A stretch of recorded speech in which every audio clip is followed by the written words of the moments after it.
اللہ آپ کی شہ رگ سے بھی زیادہ قریب ہے اور آپ رونے کو کندھے ڈھونڈتے ہیں۔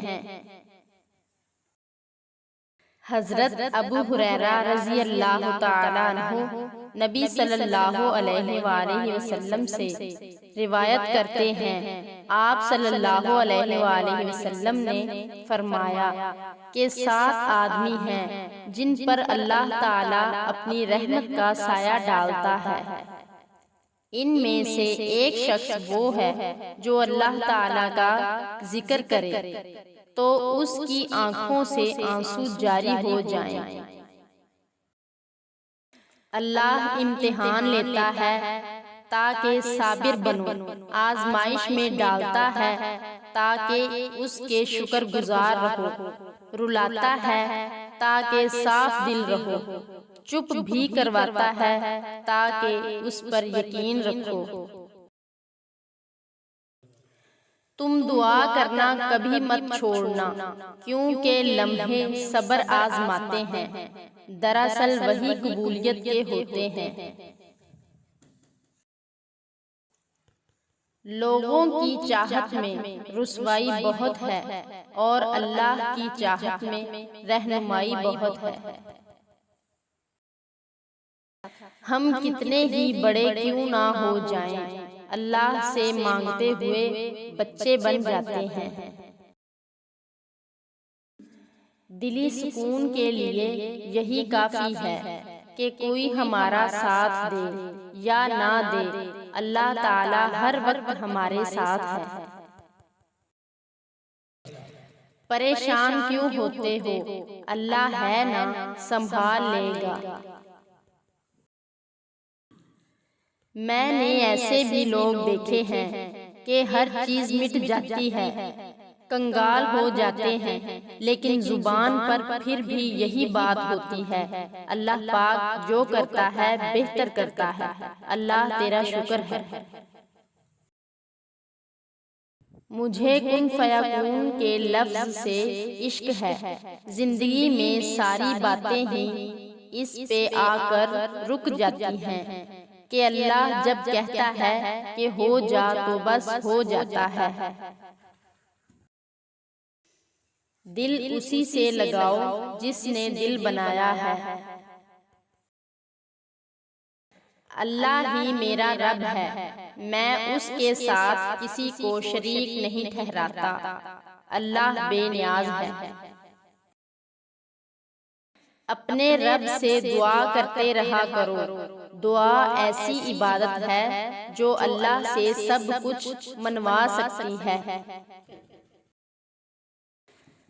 زبان کا کہا دنیا سنتی ہے اور دل کا کہا اللہ سنتا ہے۔ کبھی کبھی آپ کسی کے ساتھ اتنا برا کرتے ہو کہ وہ پہلے روتا ہے، چیختا ہے، چلاتا ہے اور پھر بے بس ہو کر چلا جاتا ہے، اور آپ سمجھتے ہو کہ معاملہ ختم ہو گیا، نہیں بلکہ معاملہ وہاں سے شروع ہو گیا، تو وہ اپنی بے بسی اللہ کے پاس لے کر جاتا ہے، اور یاد رکھنا اللہ بہترین انتقام لینے والا ہے۔ اے بندے، جس نے تجھے بنایا ہے اس سے بہتر تو تجھے اور کون سمجھے گا، بس تو اپنے رب پر بھروسہ تو رکھ۔ تمہاری تکلیف ایک بوند کی طرح ہے اور اللہ کی تم سے محبت ٹھاٹھے مارتے ہوئے سمندر کی مانند۔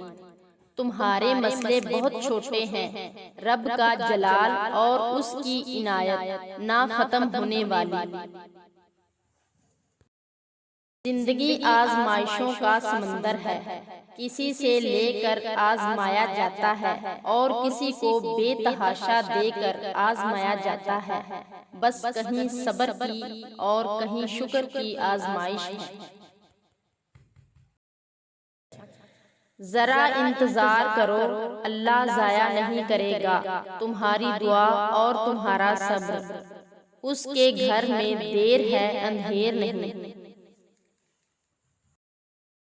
جب نصیب لکھنے والا ہمیں 70 ماؤں سے زیادہ پیار کرتا ہے تو ہمارے نصیب خراب کیسے ہو سکتے ہیں؟ حقیقی درد وہ ہے جو دوسروں کو دیکھ کر ملے، ورنہ اپنا درد تو جانور کو بھی محسوس ہوتا ہے۔ آنسو آنکھ سے نکل کر گال پر بہہ جائیں تو مطلب آپ کو تکلیف ہوئی ہے، لیکن آنسو آنکھ سے ہوتے ہوئے حلق میں اٹک جائے تو یقیناً کہیں اندر کچھ ٹوٹا ہے۔ انسان امیدوں سے بندھا ایک ضدی پرندہ ہے جو گھائل بھی امیدوں سے ہے اور زندہ بھی امیدوں پر۔ ظالم کو اللہ مہلت ضرور دیتا ہے، لیکن کیا تم نے سنا نہیں، اس کی پکڑ بہت شدید ہے۔ دو چیزیں بڑی اہم ہیں، اللہ کا ڈر اور اللہ کا درد۔ جس شخص کو یہ دونوں نعمتیں نصیب ہو گئیں، سمجھو وہ کامیاب ہو گیا۔ اللہ پاک دے یا نہ دے اس کی مرضی ہے، لیکن ہم اس کے کن کی امید نہیں چھوڑیں گے۔ اور وہاں سے قرض بھر کر لیا جہاں لوگوں کے لہجوں کو اس کے منہ پر مارنا تھا۔ عزت جب عزتوں کے مالک نے دی ہو تو کسی کے برا چاہنے سے کیا فرق پڑتا ہے؟ کیا بات ہے۔ مضبوط تو وہ ہے جو رونے کے بعد اپنے رب کو خود سمجھائے، اللہ ہے نا، سب ٹھیک کر دے گا۔